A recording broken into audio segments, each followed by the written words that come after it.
So a lot of times as admins, we're concerned about how we can increase the quality of life for our players. Well, what about the admins themselves or the server owners themselves? There are things that we can do in order to increase our quality of life as well, which basically comes down to what can we do to make our lives easier as owners of the server. Well, today I'm going to show you guys a plugin that does just that. It makes our lives just a little bit easier. Hi guys, welcome to Rust Admin Academy, where I teach you all of the insider tips and tricks to owning and operating your own successful Rust server. If this is your first time visiting the channel, make sure you subscribe and turn on notification bells so that you get notified as soon as I upload new content. I'm uploading new videos every week, and I don't want you to miss anything.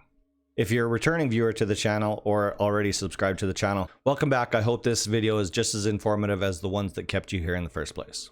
The plugin that we're talking about today is called Wipe Data Cleaner. So basically what it does is it automatically wipes the data files that we get to predetermine anytime the plugin sees a new map save. If you've gotten into the habit of manually going through and deleting which data files you want to get rid of every time you wipe your server, well, this plugin can do it for you automatically, and I'm going to show you how to do it. There are some tricks involved here, which I am going to show you. However, if you're not deleting your data files and never have and didn't even know that that was something that you were supposed to do, make sure you watch the video that I'm going to put a link for in the top right hand corner.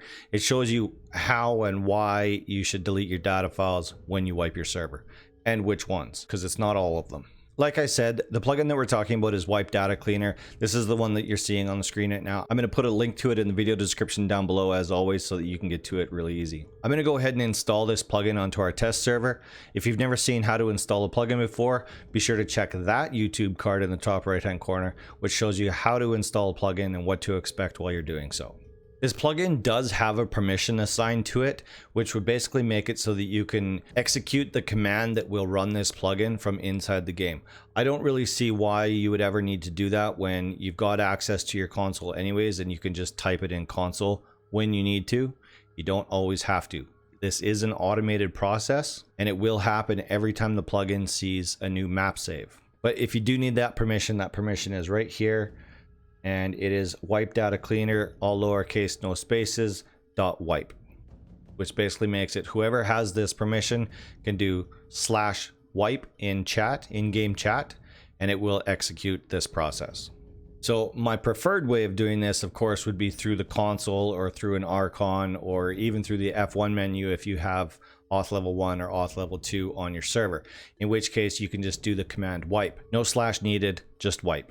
So this is what your default config file is going to look like, and there's absolutely no information in here, and this will do you no good. So I'm just going to quickly put all of the information in here so that you can see what the syntax looks like, and then we can go through the intricacies that are involved with making sure that it gets the right data files and the right folders. So this is basically what it'll look like after you've put in the various different data files that you want deleted every time you wipe your server. Of course, everyone's list is going to look totally different. No one's is going to look exactly the same because everyone runs different plugins and will want different information deleted after each wipe cycle. So for testing purposes, I just wanted to show you guys, let's just look at these 6 commands right here that are highlighted. These are straight up, nothing fancy. So if we go into our data folder, this is what you'll see in my test server. So like I don't run very many plugins on this server, to be honest with you. I've only got plugins in here that I've done videos on. So this list is going to grow with time, but for right now, this is enough information to show you what I would want to delete if this were an actual server. So these 6 data files right here are ones that I would definitely want to get rid of during a wipe cycle. So by deleting all 4 of these down here, we're getting rid of anybody's saved homes, anybody's saved teleport history. We're getting rid of basically all of the information that was saved by end teleportation. Oh, sorry, I have the wrong one highlighted here. We want to get rid of kits_data. Do not delete kits by itself. Just kits data. So what kits data is keeping track of is which players are claiming which kits. So if you have some that are on cooldown or you have some that have maxes, that's where this information is stored. So if you want to reset all of those cooldowns or reset all of those maxes, you want to delete this kits_data. I have to emphasize, do not delete your kits file because you're going to lose all of your kits that you spent however long it took you to make those kits. So do not delete kits. And then the other one that I have highlighted here is economics, which is It's not keeping track of any information in this server, but if you're running like money time or a shop or whatever, anything that uses economics, this is where that information is stored. If you want to reset your players back to $0 in your server, this is the file that you want to delete right here. Once we transfer those file names over into our wipe data cleaner, that's what these 6 files look like right here. So you want to make sure that the capitalization is exactly the same from that folder compared to the information that you put into this file. Now, these other 3 files that I have highlighted right now are a little bit different. So if we go back to our data folder, you will see that there's actually folders in here that have information inside them. So other files that we're looking to delete. So for example, backpacks. Let's go into backpacks and see what's in there. So we have a player in our server that has a backpack. Whether there's anything in it, we can actually have a look at that. And no. So that player doesn't have any items in his backpack, but we want to get rid of that information anyways when we're wiping. Otherwise, that player would be able to carry over what's in the backpack into the next wipe, which you can imagine could be a huge advantage over other players. So in order to tell the plugin to go into the folder, we put the folder name there with the exact capitalization as it is in our data folder. And then we do a slash, and then we do an asterisk.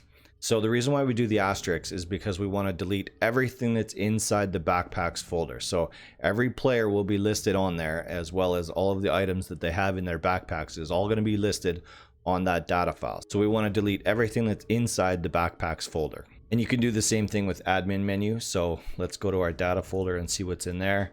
So admin menu keeps track of offline players. So you can delete this information if you want to. I do it on every wipe. Because I don't really care what my offline players were beforehand, before the wipe, but maybe you do. So you don't necessarily have to delete this information. This is just for admins anyways, but like I said, I delete it. So I have admin menu slash offline players, again with the exact same capitalization as it is in the actual data folder. I had admin menu on there twice. I'm not sure why, so I just deleted that. So this looks pretty good for our test server. Again, like I said before, yours is going to look entirely different, or can look entirely different. But just for testing purposes and to show you the syntax of what this needs to look like, this is good enough for this. So I'm just going to save this file, this wipe data cleaner. I'm going to go back to my console, and I'm just going to reload the wipe data cleaner plugin. Okay, so that's all good to go.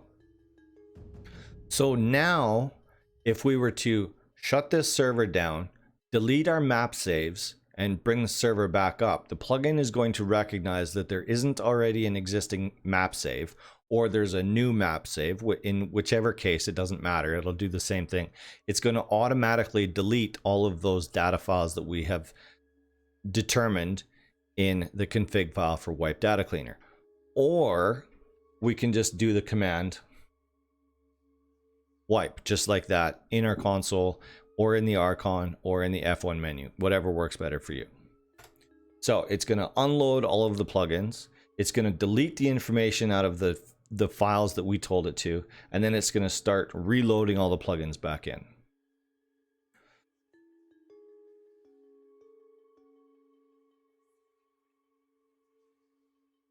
There we go. So that's all of our plugins unloaded, the data files deleted, and then the plugins have automatically been reloaded.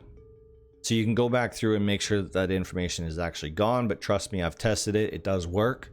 It's just one less step that you need to do when you're wiping your server, so that everyone that's coming in is getting fresh wipe gameplay. So nothing gets carried over from the previous wipe. So strangely enough, because this is just an admin quality of life plugin, we're not going to go in game. We're not going to show anything. There's nothing to really show with this plugin, but it is a super helpful tool for you guys on the back end, just to make your life a little bit easier. It reduces your wipe process by at least one step, which is good for everybody. All right, that's about all I can say about wipe data cleaner. It's a helpful tool. I use it on my own servers. Works great. If you guys find this video helpful in any way, be sure to hit that thumbs up for me. You know, the YouTube algorithm and everything like that, we're all slaves to it. And if you want to see more content just like this, make sure you subscribe to the channel and turn on notification bells. All right, that's it for me. Check out some of the videos on the side here. I'll see you guys on the next video.